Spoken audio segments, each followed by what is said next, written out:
Code blue! We're losing her! Check for a pulse, we have to save her! Push epinephrine! Now! The heart monitor let out a long, flat sound that seemed to freeze time itself. Nurses stopped moving. A doctor slowly removed his gloves. And outside the ICU glass wall, a poor single dad holding his little daughter's hand whispered, "Not yet, please not yet." If you stay with this story till the end, you'll understand why one small, unexpected action can change a life forever.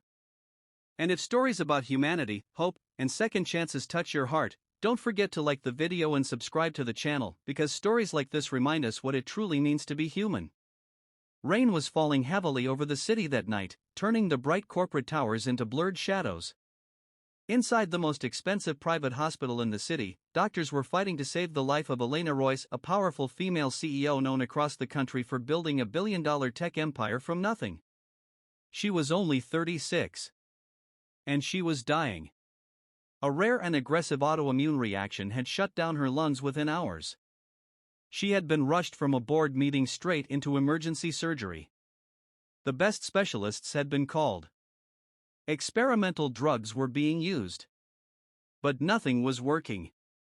Outside the ICU, her board members stood silently, whispering about stock prices and company futures. Her assistant cried quietly in a corner. Security guards blocked media reporters from entering. And sitting far away from all of them, near the vending machines, was a man in cheap clothes, soaked from rain, holding a small sleeping girl. His name was Armin. A construction worker. A single father.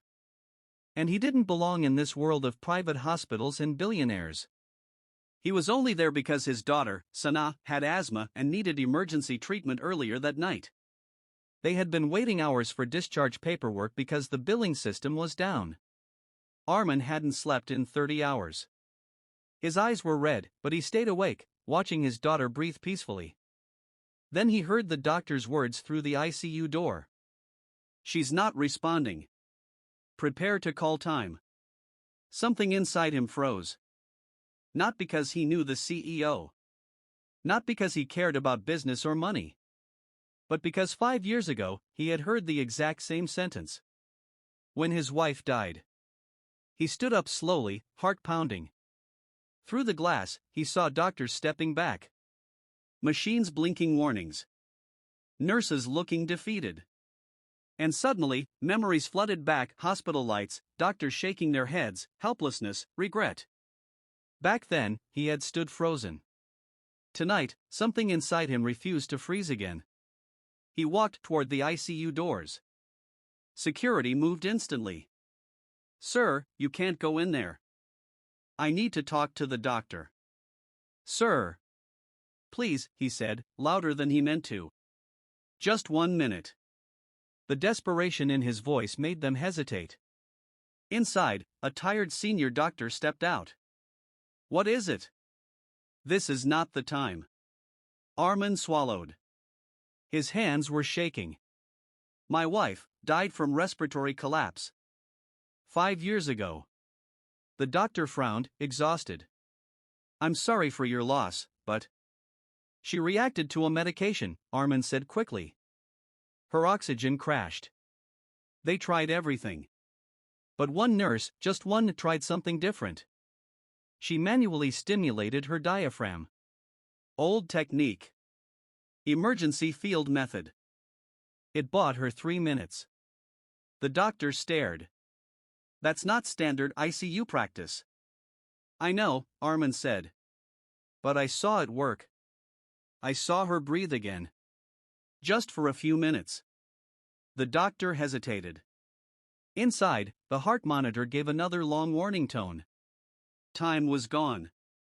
He turned. "Get me 2 nurses. Now." Inside the ICU, chaos returned. They repositioned the CEO. The doctor gave rapid instructions. A nurse looked confused. "We're trying something unconventional," he said. "We have nothing left to lose." Armin stood outside, heart hammering. He watched as they tried. Seconds passed. Nothing. Then, a small movement. The monitor flickered. Another movement.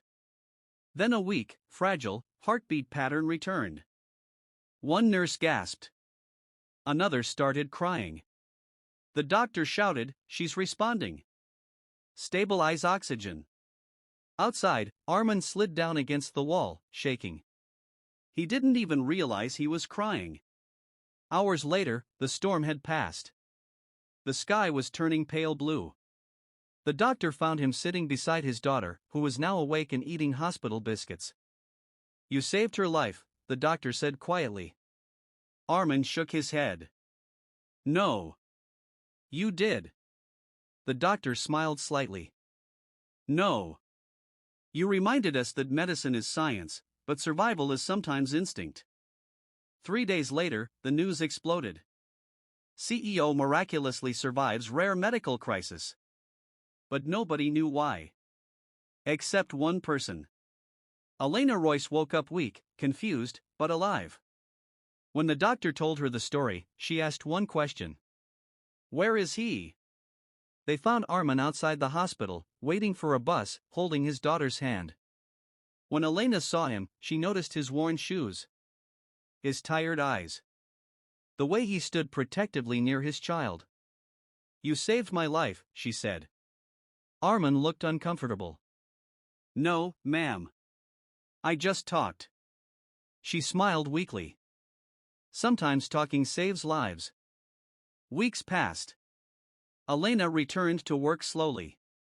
But something inside her had changed. She started asking about hospital funding, worker healthcare access, emergency treatment costs for low-income families. Then one day, Armin got a call. A job offer. Not charity. Not donation. A position in hospital facilities management, stable salary, medical insurance, school support for his daughter. When he asked why, the HR manager simply said, "The CEO believes people who act when everyone else freezes are priceless." Months later, Elena visited the construction site where Armin used to work. They stood looking at the city skyline together. "You know," she said, "people think shocking actions are always big, dramatic, loud." Armin nodded. "But sometimes," she continued, "the most shocking thing is simply caring when nobody else does." Armin looked at his daughter playing nearby. And for the first time in years, he felt like life wasn't just survival anymore. It was hope. So if this story touched your heart, remember this: you don't need money, power, or status to change someone's life. Sometimes, all it takes is refusing to walk away. And if you believe humanity still matters, like the video, subscribe to the channel, and share this story, because the world needs more reminders that heroes don't always wear suits, sometimes they wear worn-out shoes and carry lunchboxes. And somewhere, right now, someone is waiting for one small act of courage to save them.